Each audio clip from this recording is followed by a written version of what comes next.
Depth of Quran YouTube চ্যানেলের সম্মানিত দর্শক শ্রোতাগণের প্রতি সালাম জানাচ্ছি। আসসালামু আলাইকুম রহমতুল্লাহি বারাকাতুহু।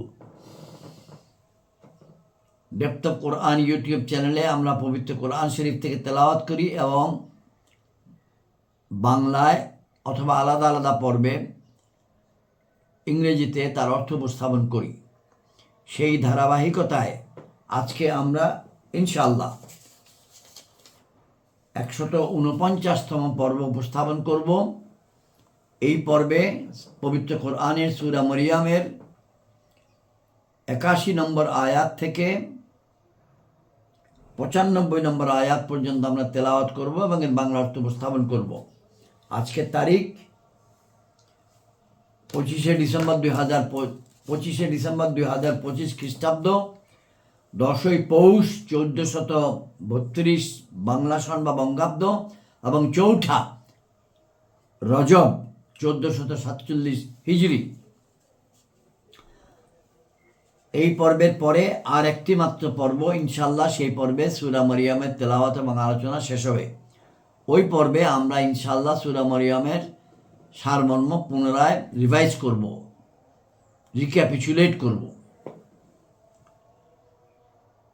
এখন আমরা যেই আলোচনা করব তার সারমর্ম হচ্ছে আল্লাহ তাআলা ঈমান, আল্লাহ তাআলা যারা কুফরের পথে চলে এটা বলে দিয়েছেন যে যারা কুফরের পথে চলে তাদের জন্য শয়তান নিয়োগ করা হয় এবং এখানে উল্লেখ আছে যে আল্লাহ সন্তান নিয়েছেন, এমন ধারণা অত্যন্ত জঘন্য।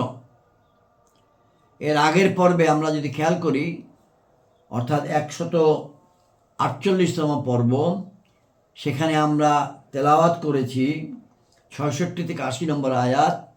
তার সারমর্ম ছিল সঠিক পথে চললে ভালো কাজ করার সুযোগ আল্লাহ তাআলা বাড়িয়ে দেন, আর ভ্রান্ত চিন্তার দরুন স্বাস্থ্যের পরিমাণ বৃদ্ধি হয়।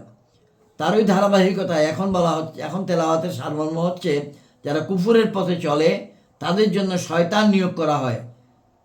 আর কাফেরগঞ্জে বলে আল্লাহ সন্তান নিয়েছেন, এটা অত্যন্ত জঘন্য ধারণা, এটা খণ্ডন করা হয়েছে। আমরা এখন দরুদ শরীফ তেলাওয়াত করি। আল্লাহুম্মা সাল্লি আলা মুহাম্মাদিন ওয়া আলা আলি মুহাম্মাদিন কামা সাল্লাইতা আলা ইব্রাহিম ওয়া আলা আলি ইব্রাহিম ইন্নাকা হামিদুম মাজিদ। আল্লাহুম্মা বারিক আলা মুহাম্মাদিন ওয়া আলা আলি মুহাম্মাদিন কামা বারাকতা আলা ইব্রাহিম ওয়া আলা আলি ইব্রাহিম ইন্নাকা হামিদুম মাজিদ। আল্লাহুম্মা সাল্লি আলা মুহাম্মাদিন ওয়া আলা আলি মুহাম্মাদিন কামা সাল্লাইতা আলা ইব্রাহিম ওয়া আলা আলি ইব্রাহিম ইন্নাকা হামিদুম মাজিদ।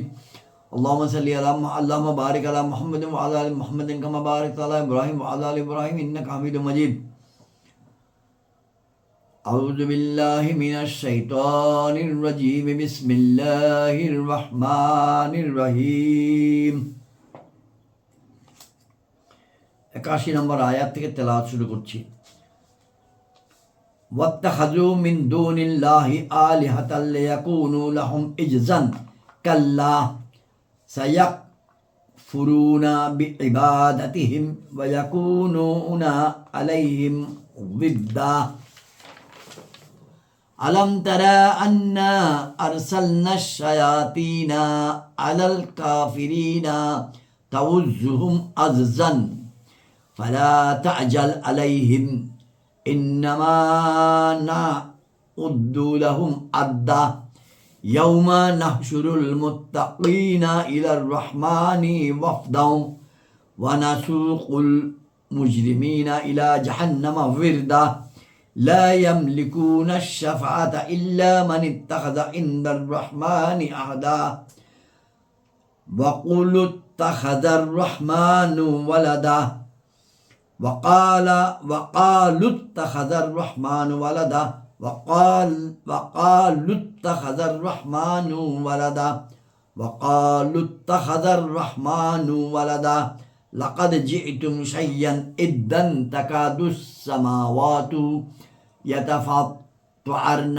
منه وتنشق الأرض وتخر الجبال حدا أن دعوا للرحمن ولدا وما ينبغي للرحمن أن يتخذ ولدا إن كل من في السماوات والأرض إلا آتي الرحمن عبدا লাকাদ আহসাহুম ওয়া আদ্দাহুম আদ্দা ওয়া কুল্লুহুম আতিহি ইয়াউমাল কিয়ামাতি ফারদা। সাদাকাল্লাহুল মাওলানা আযীম ওয়া সাদাকা রাসূলুহুন নবিয়্যুল কারীম। অর্থ,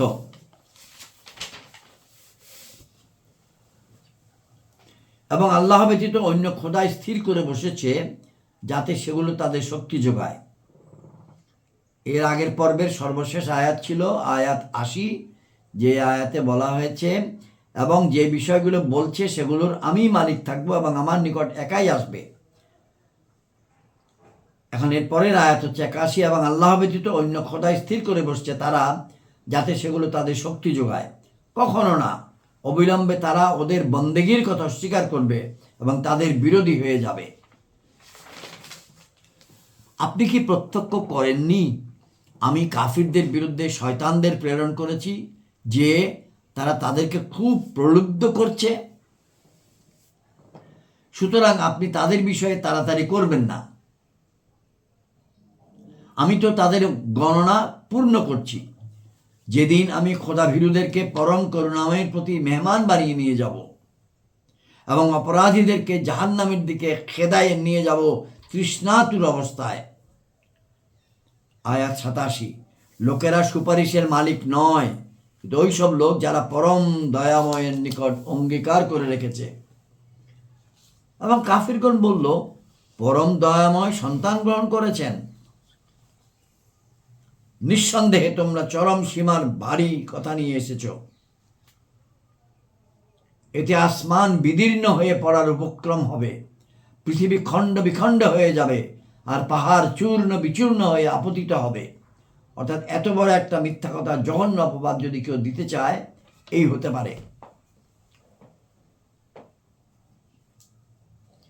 আয়াত ৫১, এই জন্য যে তারা পরম করুণাময়ের প্রতি সন্তান আরোপ করেছে।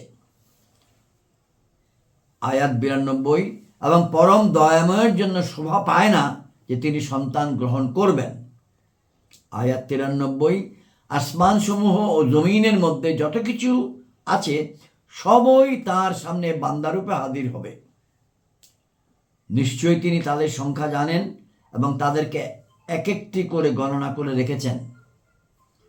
আজকের আলোচনা শেষ আয়াত, এবং তাদের মধ্যে প্রত্যেকে কিয়ামত দিবসে তারই সম্মুখে একাকী হাজির হবে। আজকের আলোচনা শেষ। আসসালামু আলাইকুম ওয়া রাহমাতুল্লাহি ওয়া বারাকাতুহু।